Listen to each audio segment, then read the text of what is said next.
Vamos lá, continuando, né?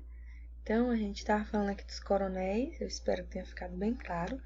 A gente precisa entender essa questão dos coronéis aqui no Maranhão, que não é só aqui no Maranhão, é no Nordeste, tá? E por isso que a gente tem algumas culturas que ainda hoje persistem, por conta dos coronelismo, que vem dessa situação aí.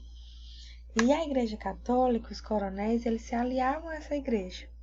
Por conta de quem? Das primeiras damas, das damas de caridade, que eram as esposas desses coronéis, se aliavam à igreja. E, consequentemente, a igreja era aliada aos coronéis, né? O coronel, ele dava segurança a essa igreja. E a igreja, em contrapartida, tentava acalmar e tratar a questão social como uma questão moral, como a gente viu lá a nível nacional. No Maranhão não é diferente. A ação social na arquidiocesana, ela vai tratar assistências como material e espiritual. Como eu disse para vocês, é uma questão de engessar.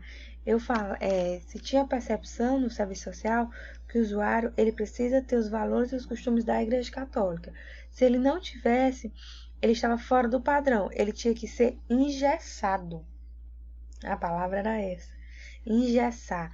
E a gente sabe, eu acabei de falar para vocês, baseado no filme, de que o engessamento não dá certo. Eu tenho que entender os valores do meu usuário. Os valores são dele. A cultura é dele. Eu tenho que entender e respeitar essa cultura, esses valores. Certo? Não concordar, mas entender o porquê de tal atitude que ele faz. E nessa época não se tinha essa opção. O usuário ele tinha que vir baseado nos valores da Igreja Católica.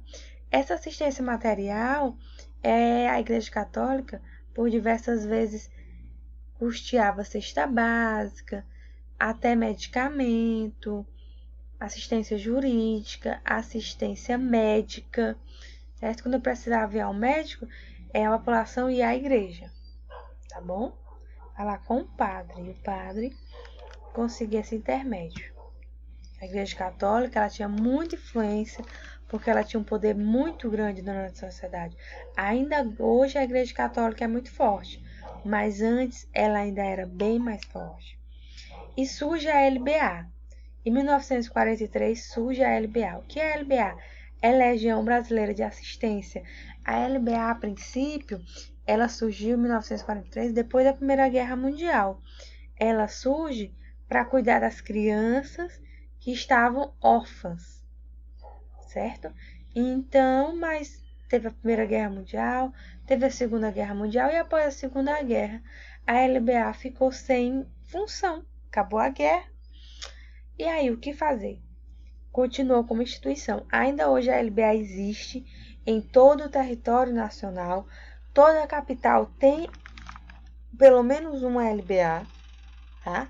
Então, em São Luís tem uma, Teresina tem outra, toda a capital tem a LBA, tá? Procurem, quando forem a São Luís, procurem a LBA, que é essa Legião Brasileira de Assistência.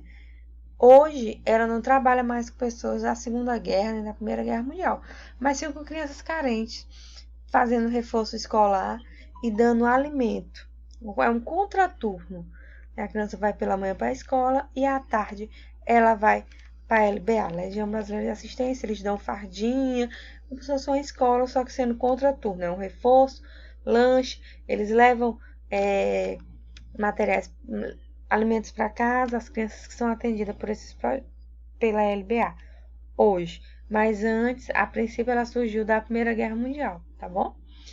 As famílias dos expedicionários, justamente essas famílias que vieram da guerra, né? Criar curso de auxiliar social. A LBA, ela cria esse curso. E depois, em 1950, ela cria o curso de serviço social mantido pela LBA, tá bom? Em 1965, José Sarney assume o governo proposta da expansão capital monopolista. No âmbito nacional, era um contexto de repressão e democratização política. Aqui a gente estava no período, a gente escolheu José Sarney, tá? Mas a nível nacional era um contexto de repressão e democracia política. A população ia às ruas, mas não tinha muita opção de voto e estavam saindo do regime militar. Então, o curso de serviço social, a discussão teórica era muito pouca, porque a gente era observado de perto. Hoje, bem ou mal, eu posso falar do Bolsonaro, falar o porquê que eu não gosto dele, criticar e passar isso para vocês como aluno. Mas naquela época, o professor que assim o fizesse, ele era preso, tá? Era censura. Ainda dizem que ditadura é bom, mas vai entender. Mas hoje não. Hoje eu tenho a livre poder de opinar e me expressar. Antes não. Se eu falasse qualquer coisa contra o governo, eu era presa, ainda mais em universidade. Porque a gente sabe que universidade é um local que eu semeio, eu estou plantando na cabecinha de vocês aí em casa minha semente.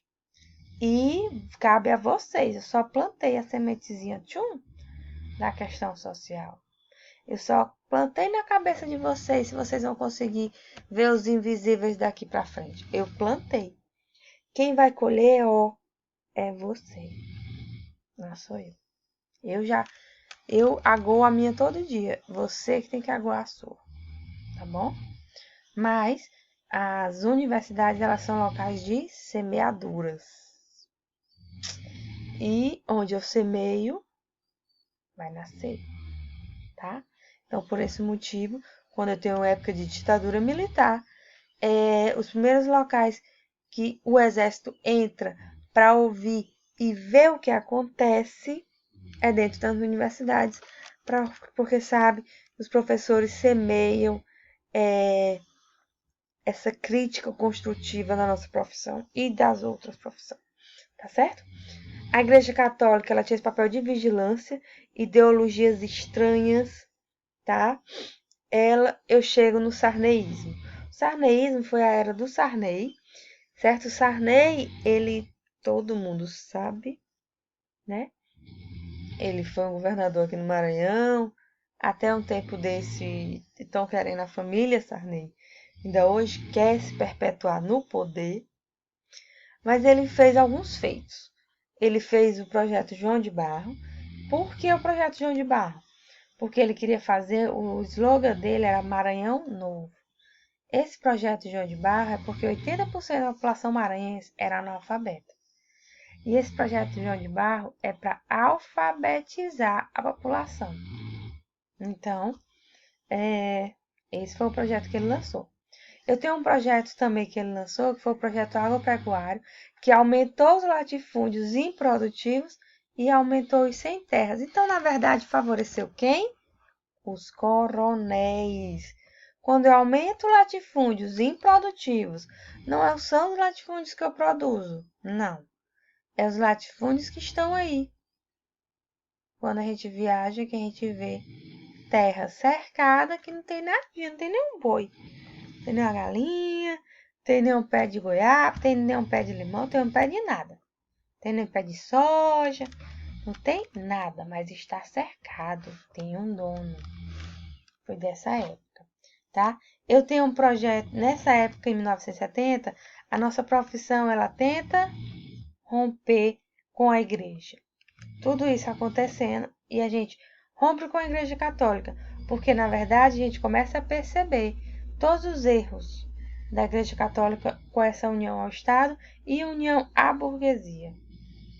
Cria-se a pós-graduação, mestrado, doutorado. Isso aqui no Maranhão, tá? Como é o Maranhão, os profissionais do Maranhão começam a perceber que a gente precisa mudar. Quando eu falo em projeto de ruptura, processo de ruptura em 1970, como é que eu vou romper? Não adianta só dizer, eu rompi com a Igreja Católica. Não é só isso. Eu preciso romper, eu preciso capacitar. Eu venho do movimento de reconceituação, onde eu faço a nossa categoria pensar como mudar, como agir, como melhorar a prática profissional. Como isso? Através de estudo. Nossa profissão ela é baseada na ciência. A gente trabalha com provas, certo? E depois eu tenho o Congresso da Virada, que esse também foi mais um ponto desse projeto profissional de ruptura de 1970, porque no Congresso da Virada eu tenho a renovação da ABESP, Associação Brasileira de Ensino, desculpa aqui o brasileira, tá? Associação Brasileira de Ensino de Serviço Social. Então, ela muda-se as pessoas, muda-se a ideologia, muda-se a forma de pensar, muda-se como ensinar, muda-se a grade curricular, muda-se tudo, tá certo? Dantes, quando eu me formei, eu tinha uma disciplina chamada DC, Desenvolvimento de Comunidade. Nessa época tinha. Só que hoje a grade curricular muda, ainda hoje a ABESP muda muito a grade curricular. Muito não, mas ela muda. A cada 5 anos ela vem mudando, porque ela começa a perceber que o DC, o Desenvolvimento de Comunidade que eu aprendi lá quando eu me formei há 10 anos atrás, na verdade eu tenho que aprender a desenvolver uma comunidade durante todo o processo. Durante todos os 4 anos de curso, não só em uma cadeira de 60 horas. No texto, ele fala muito quando teve a construção da usina hidrelétrica, ele fala de uma avenida que foram os assistentes sociais que foram lá retirar essa população para fazer uma avenida top em São Luís, né? Que hoje ela é uma avenida que tem um grande fluxo de comércio, que dá acesso ao centro. Isso tudo são os assistentes sociais. E ainda hoje a gente faz esse trabalho. Quando preciso fazer uma termoelétrica, uma hidrelétrica, que eu vou precisar tirar pessoas, quem eu chamo? O assistente social, para fazer essa negociação, essa mediação, certo? É isso. Eu espero que vocês tenham captado a mensagem do artigo, que nosso estado tem muitos profissionais competentíssimos que trabalharam e alavancaram a nossa profissão a nível nacional também, certo? Que participaram desses movimentos que a gente sempre fala, movimento de reconceituação, Congresso da Virada, os documentos. Então, é isso, tá? Eu quero agradecer a turma, cada um de vocês. Estou muito grata, porque a gente conseguiu encerrar essa disciplina. Estamos hoje encerrando essa disciplina com todo mundo assistindo todos os vídeos. Estou muito feliz, muito satisfeita. Espero que vocês tenham realmente absorvido. Eu estou à disposição no WhatsApp, no e-mail, para mais esclarecimentos, certo? Agora vocês vão para a atividade, tá? Eu vou ter uma atividade, são 5 questões. Vocês irão responder essas 5 questões. Vale lembrar que a atividade, como eu abro no Word, respondo, salvo em algum local no meu computador, ou no meu celular. Depois eu vou no AVA, no portal da faculdade, abro a atividade e eu envio para mim, tá bom? Não adianta mandar de outra forma, porque eu preciso que vocês mandem realmente pelo portal para que abra um espaçozinho para me botar a nota de vocês. Quero agradecer imensamente todos vocês de novo por vocês terem se comprometido, certo? Eu sei que esse momento não está sendo fácil, nem para mim, nem para vocês, mas estaremos juntos. Tenho fé que isso vai acabar. Tenham fé também. Lutem, tenham saúde mental. Agradeçam a Deus pela saúde de vocês. Agradeçam a Deus pela faculdade ter tido essa oportunidade. Porque não está sendo fácil para quase todo mundo está tendo dificuldade para conseguir acompanhar. Mas isso aqui pode tirar vocês de uma depressão, porque hoje vocês ocupam a mente de vocês fazendo essa atividade, vendo o filme, pensando no filme, questionando, certo? Então é isso, quero agradecer de novo, muito obrigada, sou muito grata a vocês Beijo!